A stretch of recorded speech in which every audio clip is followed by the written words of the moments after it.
Ya kita nggak boleh ngelawan pemerintah yang sah, nggak boleh. Kendatipun pemerintah itu memang harus menjadi pegawai negara, bukan kemudian menjadi raja. Saya ambil contoh itu, ada menteri yang mengatakan tanah ini milik negara, rakyat itu cuman memanfaatkan. Cangkemmu enak betul ngomong. Enggak apa-apa pemerintah itu mengatakan semua tanah ini milik negara, bukan milik rakyat. Rakyat cuman memanfaatkan. Sampai diancam 2 tahun nggak dimanfaatkan disita negara, mapas. Rekening nganggur 3 bulan diblokir. Nanti bini dianggurin 3 bulan, Pak. Disita sama negara, jangan macam-macam. Kita tuh begini Bapak Ibu, saya ingin tegaskan, boleh pemerintah mengatakan itu, tapi ingat, jangan merasa menjadi pemilik negara. Ngapunten nggih. Kadang-kadang orang baru saja jadi pejabat merasa sudah punya negara. Enak betul nginjek rakyatnya, jangan juga begitu. Kita rakyat ini pengen ngalah, ngalih, ngabekti. Tapi yang lebih parah bukan preman berseragam.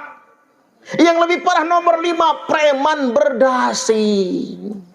Yang memanfaatkan urek-urek tanda tangan. Pejabat, betul, korupsi. Kalau preman berdasi triliunan merasnya itu. Kemarin geger kan di Banten. Preman berdasi meres sampai 5 triliun. Maunya Pak, cuman mereka yang bikin undang-undang Mas. Benar berani bikin hukum mati, kan begitu. Preman berdasi. Tapi ingat, bukan yang nomor 5 yang lebih parah, yang nomor 6. Preman berjubah.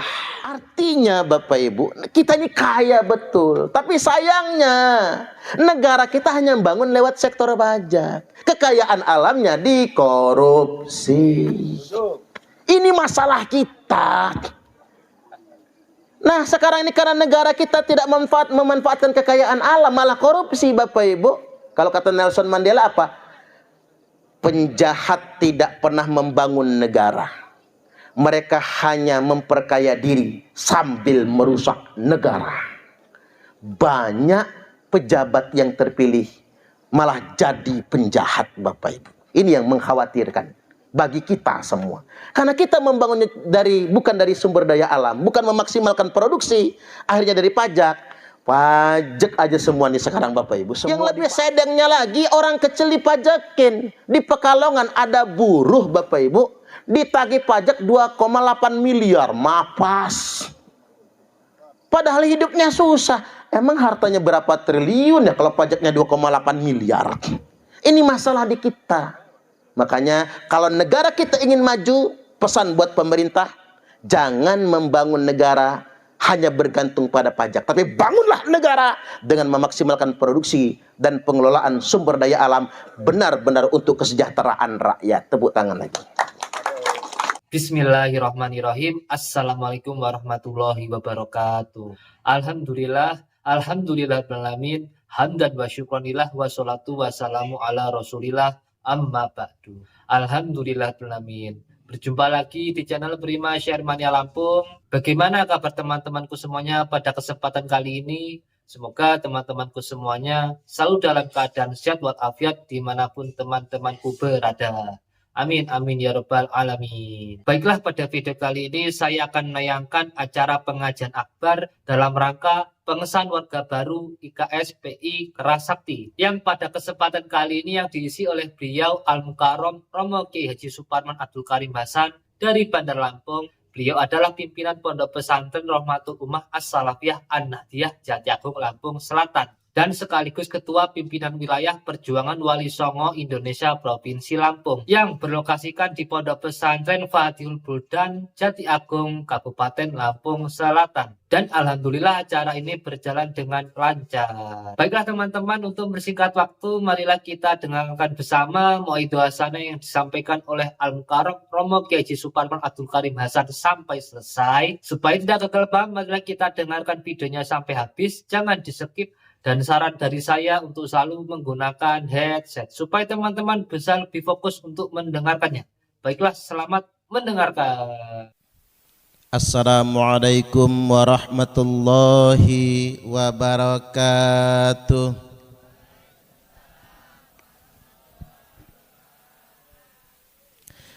Tabi pun.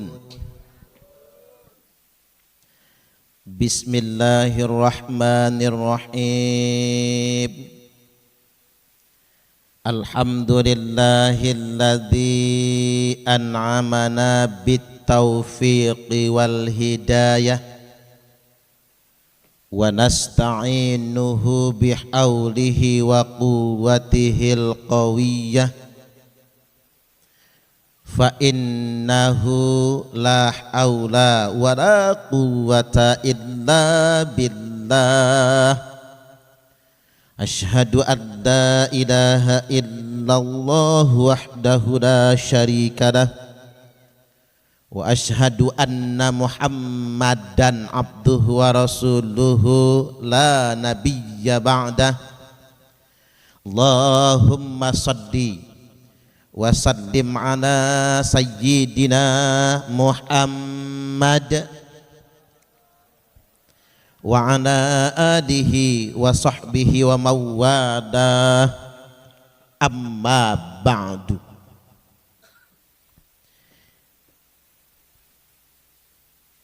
Yang terhormat pemerintah desa Jatimulyo yang sambutannya diwakili oleh Pak Kadus. Tadi Pak Kadus berdirinya di sana membelakangi lampu, jadi kelihatan gelapnya kelihatannya. Jadi kelihatan tambah gelap Pak Kadus ya. Juga yang saya hormati Bapak Ketua RT di lingkungan setempat. Selanjutnya yang saya ta'zimi dan yang kami hormati. Selanjutnya yang kami tanpa efek ya Pak. Pokoknya efek yang ces-cesnya hilangin aja. Iya, ekhotnya jangan dikasih. Ini kan masuk YouTube ini. Yang masuk YouTube mah harus bagus suaranya, harus bulat. Selanjutnya yang kami hormati dan yang kami ta'zimi Kiai Wahonor Rahman selaku pengasuh Pondok Pesantren Fatihul Buldan dan juga Dewan Kerohanian IKS PI Kerasakti Cabang Bandar Lampung. Selanjutnya yang kami hormati dan yang kami ta'zimi Kiai Nur Hidayat yang sedang merintis pondok pesantren. Semoga beliau diberikan kemudahan dan kelancaran, rezeki yang berlimpah, sehingganya pesantrennya cepat selesai dan santrinya nanti banyak dan barokah. Amin. Amin ya rabbal alamin. Selanjutnya yang kami ta'zimi Mbah Yai Ali Maksum yang merupakan kasepuhan IKS PI Kerasakti Lampung yang sudah malang melintang di usia beliau yang sudah lansia, tapi karena beliau seorang pesilat maka tampak kelihatan awet muda, apalagi dalamnya tambah muda itu. Selanjutnya terkhusus yang kami hormati yakni Ketua Cabang IKSPI Kerasakti Kota Bandar Lampung Bapak Panut Hadi Pranoto beserta jajaran. Semoga beliau diberikan kemudahan dan kelancaran dalam membina IKSPI, memimpin organisasi dan mengembangkan IKSPI khususnya dalam wilayah kerja dan tanggung jawab cabang Kota Bandar Lampung. Selanjutnya bapak-bapak dan ibu-ibu, masyarakat lingkungan sekitar Pondok Pesantren Fatihul Buldan beserta segenap KBNU yang sempat hadir baik dari MWC ataupun dari Ranting Jatimulyo beserta ibu-ibu muslimat. Hadirin wal hadirat rahimakumullah, apa kabar? Sehat? Nih buat warga yang sudah disahkan dan kepada hadirin Dimohon untuk menerima salam penghormatan terlebih dahulu dari saya. Salam penghormatan Jinso. Jinso. Jinso.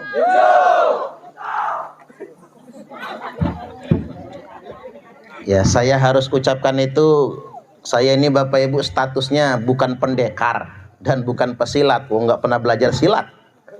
Cuman saya ini diberikan penghormatan, diangkat sebagai warga kehormatan IKS PI Kerasakti, sekaligus diamanahi sebagai penasihat di cabang Kota Bandar Lampung. Ya cuma nasihati, bisalah.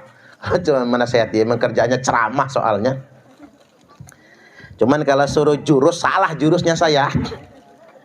Yang pinter-pinter ini, apalagi warga yang sudah disahkan, jadi lagi mantep-mantepnya, lagi hot-hotnya ya. Baik, pada kesempatan kali ini saya hendak sampaikan kepada kita semua yang hadir di sini, terutama Bu, sebaiknya anak-anak kita belajar pencak silat. Lebih baik lagi kalau diarahkan gabung IKSPI Kerasakti. Tepuk tangan dulu. IKS itu kepanjangannya Ikatan Keluarga Silat. PI itu Putra Indonesia. Mengapa agak dipisah cara menyingkatnya? Karena ada Putra Timor Leste. Jadi bukan hanya Indonesia. IKS, Ikatan Keluarga Silat, Putra Indonesia itu PI Kerasakti. Karena di Kerasakti ini kita bukan cuman olahraga, bukan cuman olah fisik, tapi juga olah rasa. Jadi warga IKS itu rasanya diolah, empati, kepedulian sosial, simpati, perhatian kepada sesama. Jadi mulai dari olahraga fisik, olah rasa, empati dan simpati, olah pikir, wawasan. Apalagi pembina kerohaniannya Kiai Wohono. Memang Kiai punya pondok, warga IKS akan dibina wawasan, baik wawasan kebangsaan maupun wawasan keislaman. Jadi gabung di IKS ini bukan cuma jadi warga, tapi juga jadi santri. Tepuk tangan dulu. Setelah olah rasa, juga olah jiwa. Jadi setelah olah rasa, olah pikir, olah jiwa. Yakni spiritual kita dibina sedemikian rupa. Jadi lengkap sekali. Apalagi anak-anak seumuran remaja yang terkena efek bandwagon. Efek bandwagon itu adalah efek ikut-ikutan. Terutama interval usia 12 sampai 21 tahun. Itu rentan sekali. Maka coba kita identifikasi. Yang geng motor umurnya segitu. 12 sampai 21 tahun. Yang suka tawuran interval usia 12 sampai 21 tahun. Itu efek bandwagon. Daripada anak-anak kita ikut-ikutan yang bukan-bukan, lebih baik diarahkan kepada kegiatan positif. Gabung IKSPI Kerasakti. Fisiknya sehat, wawasannya jadi luas, pergaulannya bagus, empati dan simpatinya meningkat, kesantrian dan spiritualnya juga makin bagus. Anak sekarang kan bahaya ya Bu, main HP aja. Ya nggak kira-kira? Bahaya kan? Main HP, main game online, selip dikit judi online. Yang tua-tua juga judi online itu. Kadang-kadang rumah kegade, pekarangan kejual, bini aja kabur akhirnya. Gara-gara lakinya main judi online. Hidup ngawang-ngawang. Kalau anaknya di olahraga, di olah fisik, silat, kita diajarkan berpikir real, tidak ngawang dan ngayal. Lebih baik makan singkong kenyataan daripada makan roti tapi ngimpi. Ya Pak ya? Boleh berharap burung yang terbang tinggi, Tapi punai di tangan jangan dulu dilepas. Artinya kita ini yang konkret-konkret saja. Kita selamatkan anak-anak kita dengan pendidikan fisik yang terbaik. Yang sangat berbahaya itu Bapak Ibu, handphone, gadget itu yang sangat bahaya. Normalnya anak-anak itu dikasih mainan dia harus bosan. Besok minta ganti mainan lagi. Besoknya minta ganti mainan lagi. Jangan panik, Bu. Bu. Anaknya kalau dikasih mainan bosanan kan? Bosanan. Kalau anak dikasih mainan itu aja nggak bosan-bosan, nggak normal tuh anak. Karena anak yang cerdas, dia kalau dikasih mainan pasti bosan. Tapi gara-gara gadget, gara-gara HP, nggak ada anak yang bosan dengan HP sama gadget. Ya Pak ya? Ngerusak ini Pak, ini ngerusak. HP itu ngerusak sekali. Makanya sebagai bagian dari pembinaan pergaulan, pembinaan fisik, mental, olahraga dan kerohanian, alangkah baiknya anak-anak kita diikutkan. Apalagi bisa ningkat lebih dikit, jadi atlet. Nanti ikut PON, ikut SEA Games, yaitu bonusnya lah. Alhamdulillah, mudah-mudahan anak-anak ini warga IKS sukses semua. Amin. Ya, dapat piala kejuaraan tuh cuman bonus itu. Tepuk tangan lagi nggak apa-apa, tepuk tangan lagi. Cuman bonus itu, bukan tujuan, cuman bonus. Tujuan utamanya tadi itu. Kita olahraga, olah rasa, olah pikir, olah jiwa. Itu yang terpenting. Nah, kemudian yang berikutnya buat warga, jangan baperan, jangan gampang tersinggungan. Saya ngupload video di YouTube, apa kata orang? Oh, Suparman sekarang sudah jadi Sun Gokong katanya. Saya itu dijulitin sekarang Ustadz Sun Gokong. Gara-gara upload kegiatan saya di IKS PI Krasakti, diomongin Sun Gokong. Ya nggak apa-apa. Diomongin Sun Gokong nggak masalah, nggak usah tersinggung. Karena mengapa? Sun Gokong juga kan nilainya positif. Betul apa betul? Kan pernah nonton Sun Gokong semua kan? Gurunya Sun Gokong namanya siapa? Biksu Tong. Temannya Sun Gokong siapa namanya? Cut Pat Kai.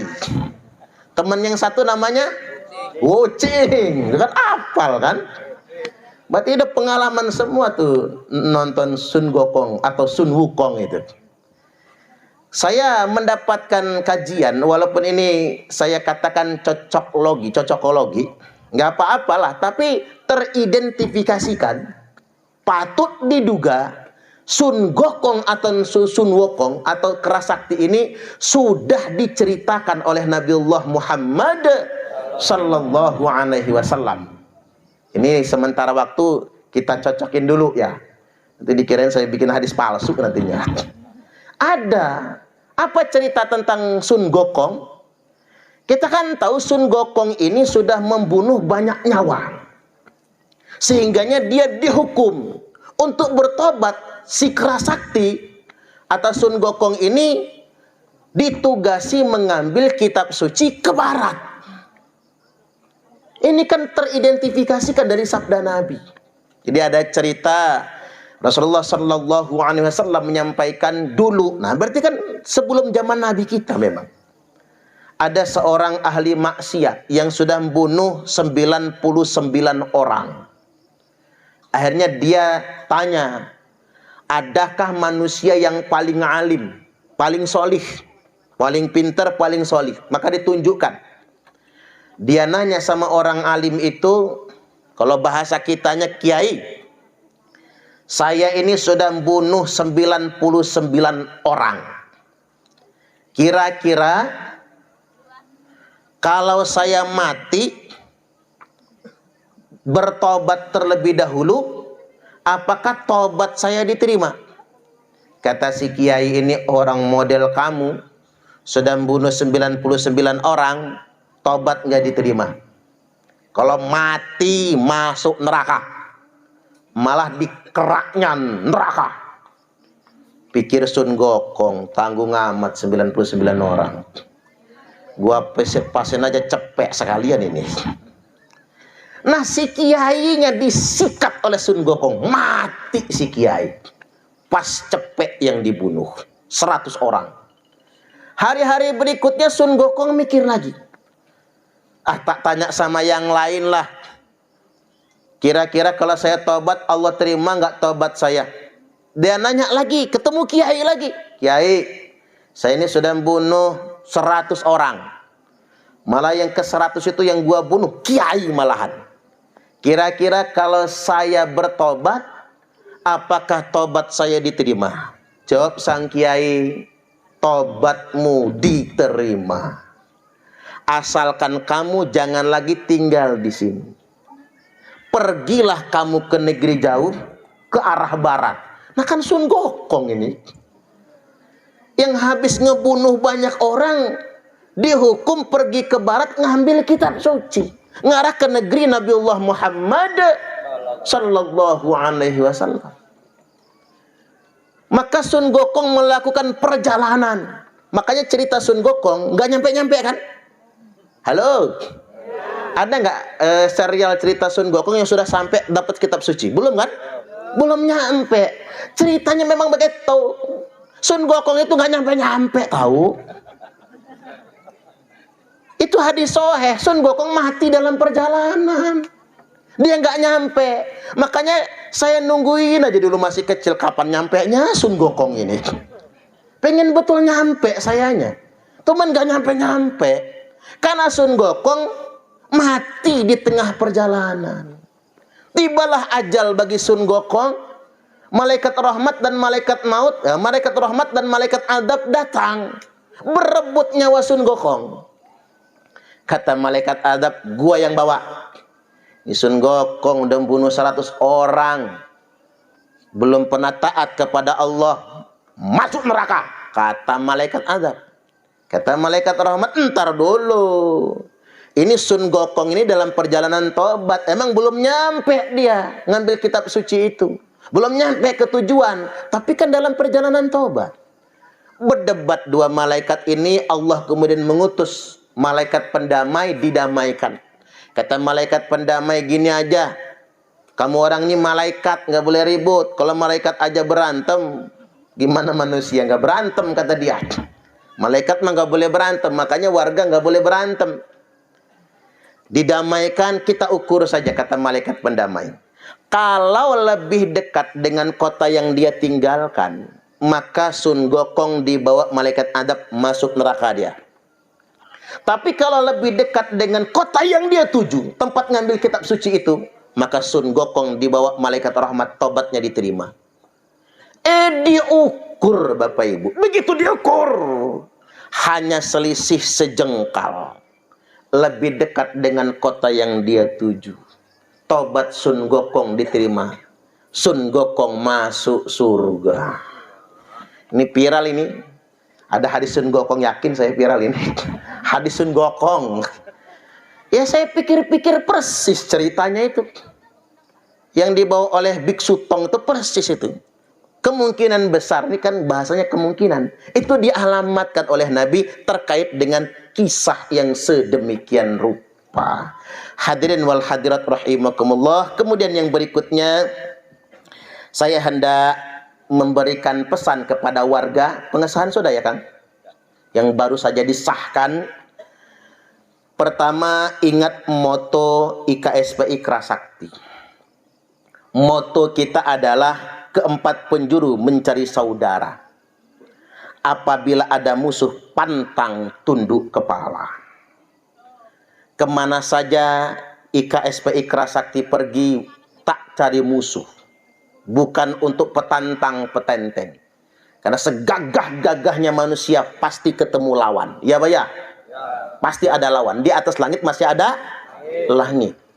Makanya kita bukan untuk gagah-gagahan. Kita keliling keempat penjuru untuk mencari saudara. Tapi kalaupun terpaksa, apabila ada musuh, pantang tunduk kepala. Ini prinsip yang harus kita jaga. Daripada lari menjadi pengecut, lebih baik tegak kepala secara terhormat. Cuman ingat, tagline kita ngalah, ngalih, ngamuk. Ngalah dulu. Habis ngalah masih dikejar, ngalih. Kalau perlu jual pekarangan, pindah rumah. Kalau perlu. Saking ngalihnya tadi. Ngalah, ngalih. Udah ngalih juga, udah pindah masih dikejar. Baru ngamuk. Itu pun kalau terpaksa. Udah ketiga Bapak Ibu. Bahkan ada begini, ngalah, ngalih, ngabekti. Sudah ngalah, masih juga yang ngalih, masih juga ya udahlah ngebakti aja. Nggak usah ngamuk. Sama siapa ini? Ya sama orang tua, Gimana pun jeleknya orang tua nginjek anak umpama, ya nggak mungkin ngamuk sama orang tua. Ya Pak ya? Nggak ada yang bisa menggantikan jasa orang tua. Maka tidak akan mati anak yang durhaka kepada orang tuanya sebelum dia merasakan sakit seperti yang dirasakan oleh orang tuanya. Hati-hati, jangan sama orang tua nggak boleh ngamuk. Yang kedua, kita ngabekti sama siapa? Dengan pemerintah. Makanya IKSP Ikra Sakti dimanapun kegiatan pasti mengundang pemerintah setempat. Dari mulai presiden, gubernur, bupati, camat, kades, minimal Pak Kades itu hadir. Karena mengapa? Ini komitmen kita kepada negara. Bahwasanya IKSP Ikra Sakti setia dengan negara Kesatuan Republik Indonesia. Tepuk tangan lagi. Ya kita nggak boleh ngelawan pemerintah yang sah, nggak boleh. Kendatipun pemerintah itu memang harus menjadi pegawai negara. Bukan kemudian menjadi raja. Saya ambil contoh itu. Ada menteri yang mengatakan tanah ini milik negara. Rakyat itu cuman memanfaatkan. Cangkemmu enak betul ngomong. Enggak apa-apa pemerintah itu mengatakan semua tanah ini milik negara, bukan milik rakyat. Rakyat cuman memanfaatkan. Sampai diancam 2 tahun nggak dimanfaatkan disita negara, mapas. Rekening nganggur 3 bulan diblokir. Nanti bini dianggurin 3 bulan Pak, disita sama negara. Jangan macam-macam. Kita tuh begini Bapak Ibu, saya ingin tegaskan, boleh pemerintah mengatakan itu, tapi ingat, jangan merasa menjadi pemilik negara. Ngapunten ge. Kadang-kadang orang baru saja jadi pejabat merasa sudah punya negara. Enak betul nginjek rakyatnya, jangan juga begitu. Kita rakyat ini pengen ngalah, ngalih, ngabekti. Tapi Mbok Yo ya jangan diinjek terus. Kalau diinjek semut aja gigit, nggih napa nggih? Nah, ini prinsip yang harus dijaga. Kita setia kepada negara dan setia kepada pemerintah yang sah. Makanya kita tidak menemukan Bapak Ibu IKSP Ikra Sakti ini yang dibenci masyarakat. Bangsa Indonesia, rakyat Indonesia cinta dengan IKSP Ikra Sakti. Tepuk tangan lagi. Ini fakta loh. Mana ada orang yang takut sama Ikra Sakti? IKSP nggak ada. Nggak ada. Karena ngapa? Kita tidak menebar ancaman. Kita tidak menebar gagah-gagahan. Tapi murni betul-betul peningkatan olah rasa, olahraga, dan seterusnya. Itu pesan pertama. Kemudian yang berikutnya, bela diri itu bukan untuk menyerang. Tapi bela diri itu untuk melindungi diri dan menolong orang lain. Wallahu fi aunil abdi maka al abdu fi auni akhihi. Dan Allah akan senantiasa pertolongannya menyertai hambanya selama hambanya mau menolong saudaranya. Jadi buat nolong. Ya nggak mungkin kita ketika melihat ada kezoliman di depan mata, lah kok kita kabur. Ya wajar kabur karena nggak punya bekal. Nggak punya kemampuan untuk menyelamatkan. Yang bisa menyelamatkan orang lain adalah minimal dia bisa menyelamatkan dirinya sendiri. Makanya dalam teori keselamatan, kalau terjadi emergensi kapal mau tenggelam, pakai dulu pelampung di tubuh kita, baru pakaikan pelampung di tubuh orang lain. Kalau di pesawat itu kita pakai apa namanya, alat pernapasan, pakaikan dulu alat bantu pernapasan itu di muka kita, di hidung kita, baru kita pakaikan kepada orang lain. Artinya kita harus mampu melindungi diri kita sendiri terlebih dahulu, baru kemudian kita bisa berkomitmen melindungi orang lain. Ini prinsipnya. Kemudian yang berikutnya, jangan menantang orang lain, siapapun itu. Tapi tantanglah diri kita sendiri. Karena musuh kita sejatinya itu bukan orang lain, tapi musuh kita sejatinya adalah diri kita sendiri. Semua orang yang nantang biasanya kalah, ya Pak ya? Karena energinya melemah. Saya ingat Conor McGregor nantang Habib Nurmagomedov, selesai. Karena yang menantang energinya melemah. Karena pada akhirnya kita harus menginsafi, musuh terbesar dalam hidup adalah diri kita sendiri, hawa nafsu. Makanya Kidung Kolosebo yang dipopulerkan oleh Sunan Kalijogo, rumeksa ingsun lakunista ngoyoworo kelawan mekak hawa hawa kang dur angkara. Udah kayak artis saya ini ya. Suaranya cempreng apa lembut dikira-kira ya. Tapi saya pikir-pikir, saya kalau dengar Kidung Kolosebo itu luar biasa. Rumeksa ingsun lakunista ngoyoworo. Jadi ku kendalikan diriku sendiri. Lakunista ngoyoworo. Dari perbuatan nista dan semau-maunya. Itu kan gagah-gagahan. Udah nista, semau-maunya gagah-gagahan. Kelawan mekak hawa. Dengan cara apa? Mengendalikan hawa nafsu.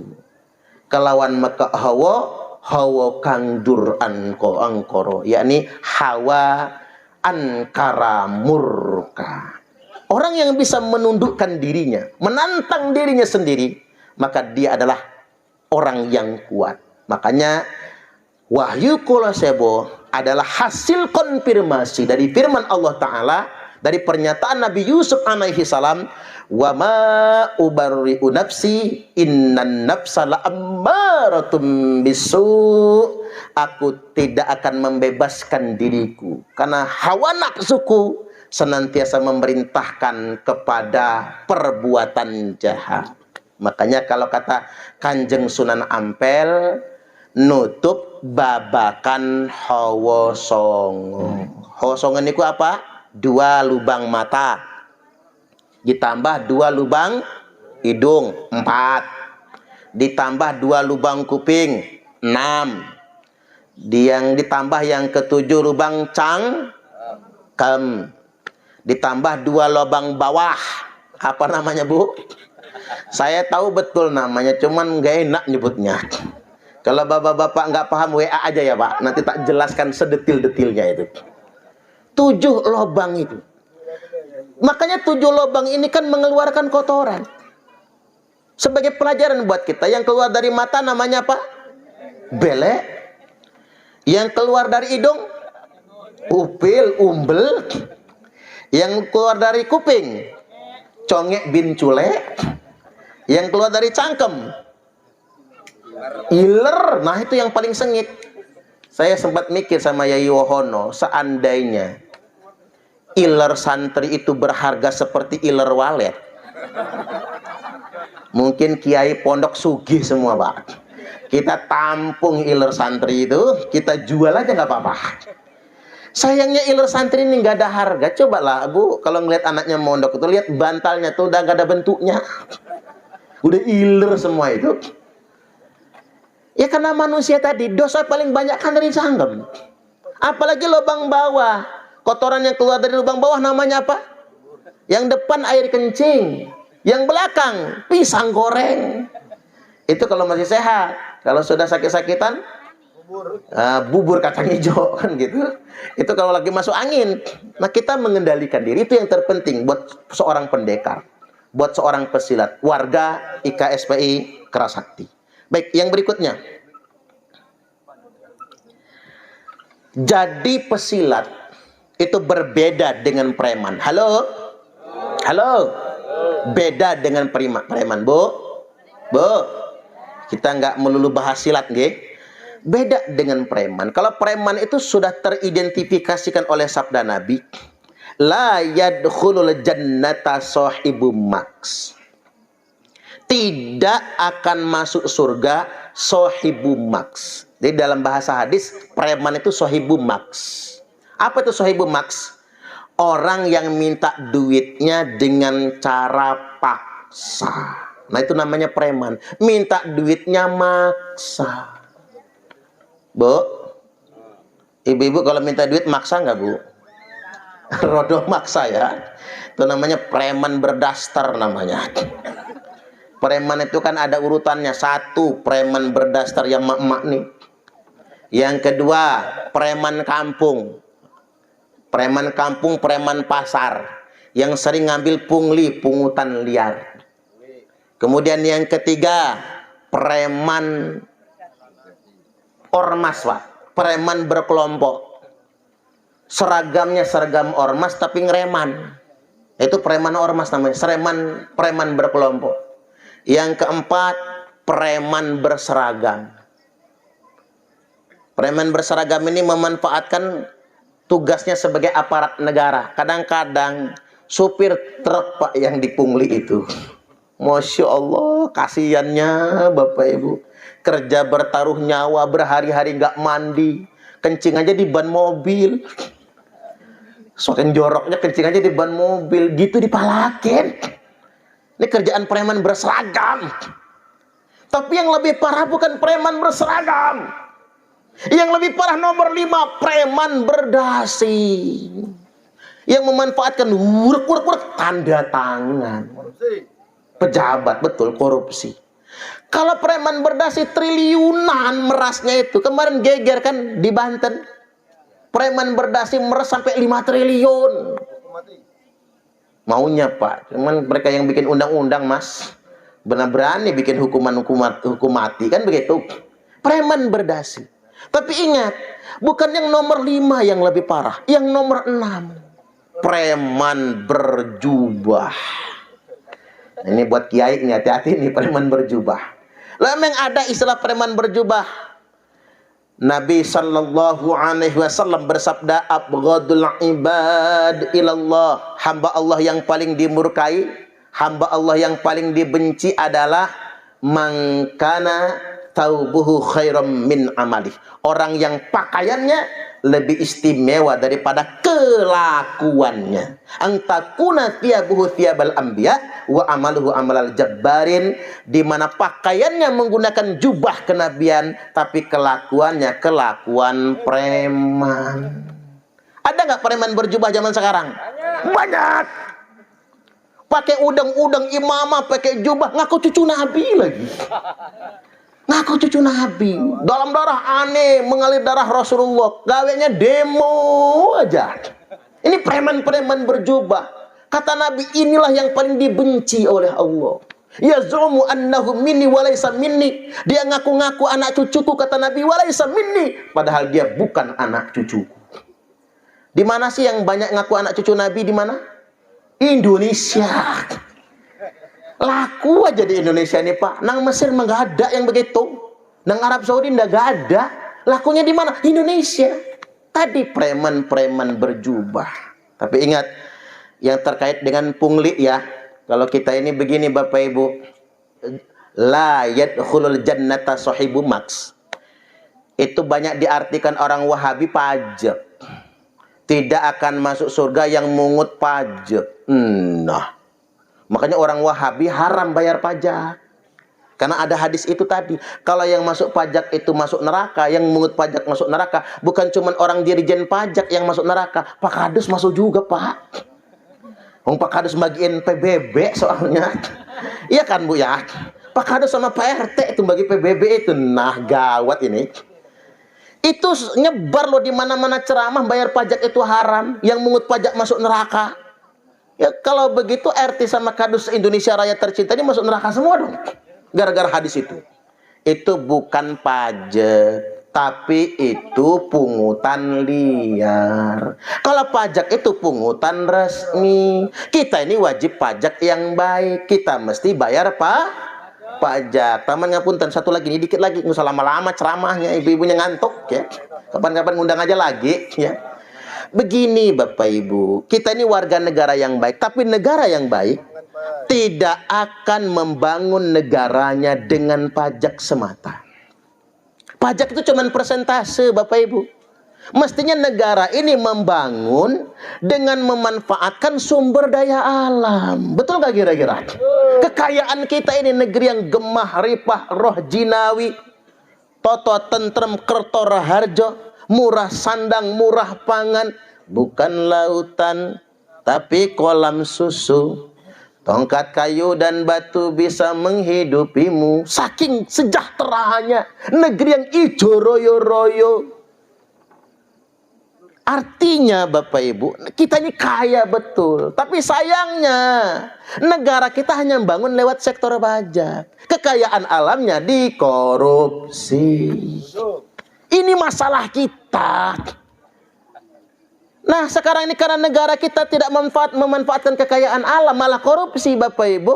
Kalau kata Nelson Mandela apa? Penjahat tidak pernah membangun negara. Mereka hanya memperkaya diri sambil merusak negara.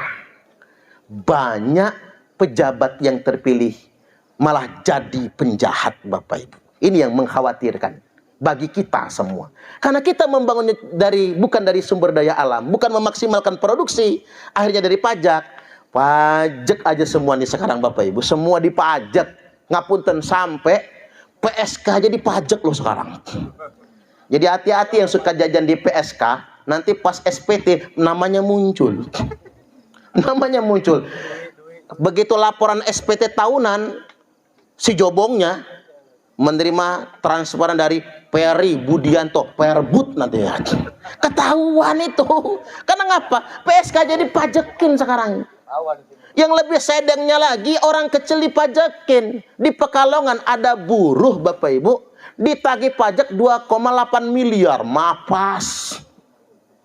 Padahal hidupnya susah. Emang hartanya berapa triliun ya kalau pajaknya 2,8 miliar? Ini masalah di kita. Makanya kalau negara kita ingin maju, pesan buat pemerintah, jangan membangun negara hanya bergantung pada pajak. Tapi bangunlah negara dengan memaksimalkan produksi dan pengelolaan sumber daya alam benar-benar untuk kesejahteraan rakyat. Tepuk tangan lagi. Nah, terakhir.